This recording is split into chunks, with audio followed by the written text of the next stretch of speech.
Sorry Maithili, நான் இந்த கல்யாணத்துக்கு ப்ரிப்பேர் ஆகல. கல்யாணங்கிறது 2 பேரை சேர்த்து வைக்கும், ஆனால் மனசை சேர்த்து வைக்காத. இது பாரு, உன்னை பற்றி எனக்கு தெரிஞ்சதெல்லாம் உன் பேர் Maithili, height 5'6", education masters in business management, good looking girl from a good family. அவ்வளோதான். இதை தவிர வேற எதுவும் எனக்கு தெரியாது. 2 பேருக்குள்ள காதல்னு ஒன்று இருந்தால் மட்டும்தான் பெட்டை ஷேர் பண்ண முடியும். நம்ம ஒருத்தருக்கு ஒருத்தர் புரிஞ்சுக்கிட்டதுக்கு அப்புறம் கணவன் மனைவி ஆகும். Till then, good night.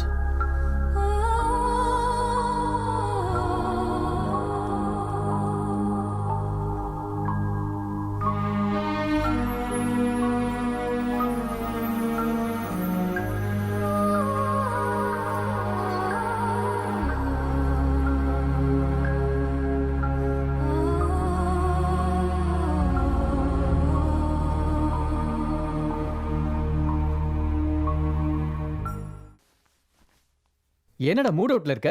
சின்ன வயசுல இந்த மைதிலிக்கு எந்த விதமான அன்பும் பாசமும் கிடைக்கல. என்னையும் மைதிலையும் தவிக்க விட்டுட்டு அவங்க அம்மா மேலே போய் சேர்ந்துட்டா. ராத்திரியில் பயந்து எழுந்துக்கும் போது கூட இருந்து ஆறுதல் சொல்லக்கூட என் மகளுக்கு யாரும் இல்லாமல் போச்சுரா. என் பிஸ்னஸ் நான் கவனிக்க வேண்டியிருந்தனால மைதிலி ஹாஸ்டலில் சேர்த்து படிக்க வச்சேன். என்னோட முழுமையான அன்போ பாசமோ கிடைக்காம அவளும் எப்படியோ வளர்ந்துட்டா. ஒரு நல்ல அப்பாவா நான் நடந்துக்கல. சாரி மைதிலி. டாட், அப்படி சொல்லாதீங்க டாடி, ப்ளீஸ். ஆனால் இந்த நிமிஷம் நான் சந்தோஷப்படுறேன். ஏன்னா என் மகளை ஒரு நல்ல பையன்கிட்ட ஒப்படைச்சிருக்கேன். ஒரு பொறுப்பான அப்பாவா நான் மாறிட்டேன். இதை பாருமா, இனிமே உனக்கு அம்மா இல்லைங்கிற சங்கடம் வேண்டாம். நீ ஒரு ஃபோன் பண்ணா போதும், நாங்க உடனே வந்துடுவோம். அத்தை இன்னும் 2 நாள் இருந்துட்டு போலாம்ல? இல்லம்மா, உங்க மாமாவுக்கு நிறைய கமிட்மெண்ட்ஸ் இருக்கிறதுனால போக வேண்டியிருக்கு. அதுவும் இல்லாம புதுசா கல்யாணம் உங்களுக்கு நடுவுல நாங்க எதுக்கு? ராஜ், என் மருமகளை ஜாக்கிரதையா கவனிச்சுக்கணும். ஓகே தான். போயிட்டு வெரி குட். வாங்க சந்தோஷம். வாங்க போலாம். வாமா. ஜாக்கிரதமா. Bye daddy.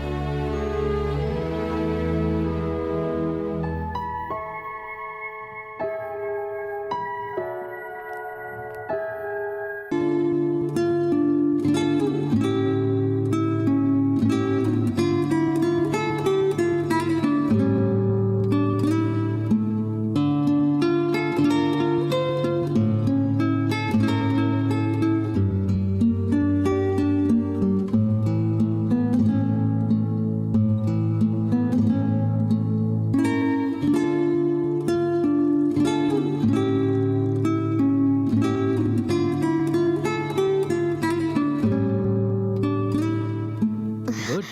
நல்லா கிட்டார் வாசிக்கிறேன். ம். காஃபி?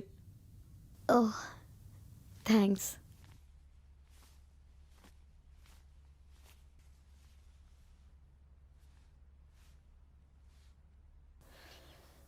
நிஜமாவே மியூசிக் பிடிச்சிருக்கா இல்லை சும்மா சொன்னீங்களா? நிஜமாதான். நான் எதுக்காக உங்ககிட்ட போய் சொல்லணும்? அப்பப்போ நல்ல ரிலேஷன்ஷிப்காக சில பேர் போய் சொல்லுவாங்க. ரியலி? ம். என் பாட்டி கூட சின்ன வயசில் லவ் ஃபெயிலியர்னு அவங்க இறந்த பிறகு தான் எங்களுக்கு தெரிஞ்சது. ஆனால் அதெல்லாம் மனசுக்குள்ளேயே மறைச்சு வச்சுக்கிட்டு வாழ்க்கை பூரா என் தாத்தா கூட சந்தோஷமாக வாழ்ந்தாங்க. She just accepted her fate. அதை கேட்கும் போது கொஞ்சம் கஷ்டமாக இருந்தது. வாழ்க்கையில் பொய் சொல்கிறது எவ்வளோ முக்கியம்னு அன்னைக்கு தான் தெரிஞ்சுக்கிட்டேன். உங்கள் பாட்டி தாத்தா கிட்ட உண்மையை சொல்லியிருந்தா அவங்க வாழ்க்கை அதை விட நல்லா இருந்திருக்கும்ல. ஒரு பொய் நம்ம வாழ்க்கையை இருட்டாக்கிட்டா உண்மையை வெளிப்படுத்தும் போது அந்த சந்தோஷம் நமக்கு கிடைக்கும். அதுக்கு தான் நான் செத்தாலும் பொய் வாழ்க்கை வாழ மாட்டேன்.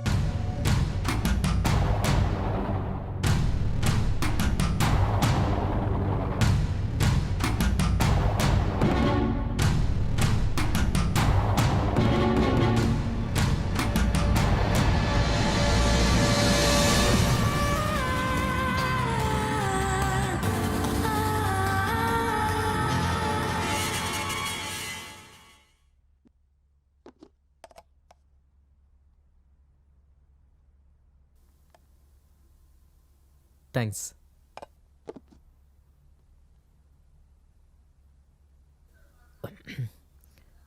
உனக்கு சமைக்க வரலன்னா ரெஸ்டாரண்ட்டில் ஆர்டர் பண்ணிக்கலாம், பரவாயில்ல. அதெல்லாம் ஒன்றும் வேண்டாம், எனக்கு நல்லா சமைக்க தெரியும். அப்புறம் ஏன் உப்பு இல்லை காரம் இல்லை இவ்வளோ மோசமாக இருக்கு?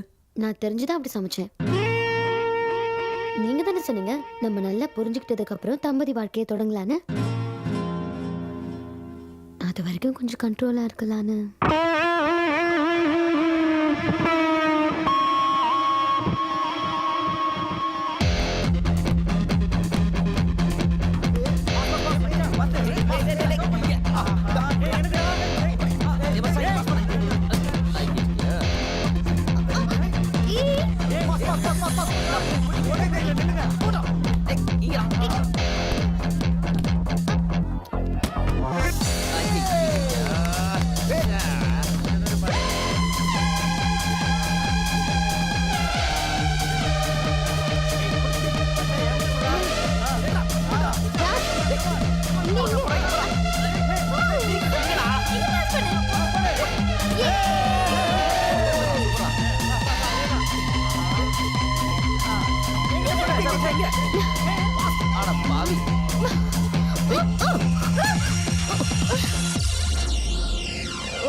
ராஜ், நம்ம ஒருத்தருக்கு ஒருத்தர் எவ்வளவு புரிஞ்சுக்கிட்டோன்னு தெரிஞ்சுக்க ஒரு ஐடியா சொல்லட்டுமா? சொல்லு.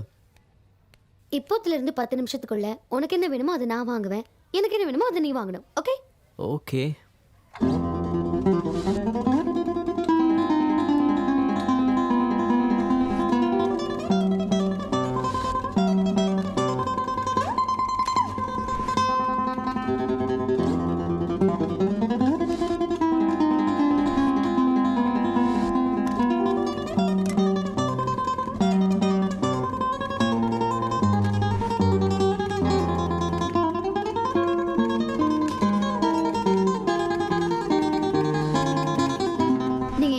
பவுடர், பேஸ்ட், ஷாம்பூ, ஷேவா அண்ட் பாடி வாஷ், சோப்.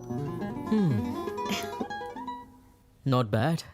இந்த ஷார்ட் பீரியட்ல எனக்கு என்னென்ன தேவைன்னு தெரிஞ்சு வச்சிருக்கீங்க. சொல்லாமலே தெரியணும் என்ன வேணும்னு. அப்பதான் நம்ம புரிஞ்சுக்கிட்டோன்னு அர்த்தம். அப்படின்னா உன்னை பற்றி நான் இன்னும் எதுவும் தெரிஞ்சுக்கலன்னு நினைக்கிறேன். I need some time, you know. Bill பண்ணிடுங்க. ஹாய் ராஜ், நீங்க போட்டோகிராஃபரா மட்டும் இல்ல மாடலிங்லயும் சூப்பரா இருக்கீங்க. தேங்க்ஸ். மைதிலி, ஃபேஷன் ஃபீல்டில் இதெல்லாம் காமன் தான், டோன்ட் வரி. ராஜ், நான் எதை வேணாலும் பொறுத்துப்பேன். ஆனா நீ இன்னொரு பொண்ணை தொடுறதை நான் பார்த்தேன், அவளையும் கொன்னுடுவேன், உன்னையும் கொன்னுடுவேன்.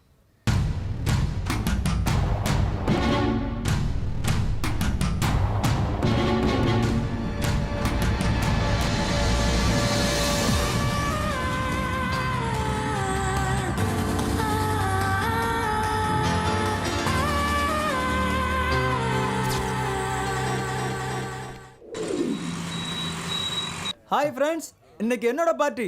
என்னோட சேர்ந்து எல்லாரும் ஜாலியா என்ஜாய் பண்ணுங்க. ஹலோ பாஸ், அப்படினா சாதிச்சீங்க? ஆமா, என் லைஃப்ல பெரிய அச்சீவ்மெண்ட். நான் அப்பா ஆக போறேன். வாவ், ரொம்ப பெரிய அச்சீவ்மெண்ட். Thank you. ஒரு விஷயம், எனக்கு கல்யாணம் ஆகி 3 வருஷம் நீ ஆச்சு. ரொம்ப ஸ்பீடுப்பா. இங்க பாருங்க, நான் அவ்வளவா டிப்ளமேட்டிக் கிடையாது. 2 பேர் நெருங்கும்போது என்னெல்லாம் நடக்கணுமோ அதெல்லாம் சீக்கிரமா நடந்துடணும். ஆனா அதுக்கு முன்னால நம்மள மாதிரி உள்ளவங்க கல்யாணம் பண்ணணும். ஏதாவது கேட்டா அவங்க பர்சனல் ப்ராப்ளம், அவங்களோட பார்ட்னரோட இஷ்டத்துக்கு வாழணும். போதாதுன்னு நம்மள புரிஞ்சு அதுபடி நடக்கணும்னு எக்ஸ்கியூஸ் வேற. இவங்களெல்லாம் விட என்னோட பாலிசி தான் ரொம்ப நல்லது. அது என்னன்னா, நம்ம மனைவிக்கு குழந்தைய வளர்க்கணுன்ற பொறுப்பை கொடுத்துட்டு நம்ம இந்த மாதிரி பார்ட்டி எல்லாம் என்ஜாய் பண்ணலாம். அப்படின்னா என்ன சொல்ல வர? கணவனும் மனைவியும் ஒருத்தர் புரிஞ்சுக்கிட்டு வாழறது தப்புங்கிறியா? தப்புன்னு சொல்லல, ஆனா யூஸ்லெஸ். கீழ்த்தரமானவன் தான் அப்படி செய்வான்.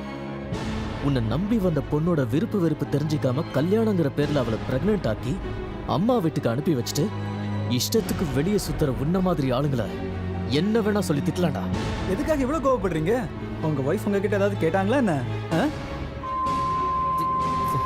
Shut up! ராஜ்! ராஜ், வேண்டாம்! ராஜ், வேண்டாம், வாங்க! வேண்டாம், Raj! Come on, Raj. I can't believe what he said. The guy is not a man. He's an animal. என்ன சொல்றான் பார். ஐயோ, விடு ராஜ். அவனோட அபிப்பிராயத்தை நீ என்ன சொன்னான். அவனுக்கு சப்போர்ட் பண்ற?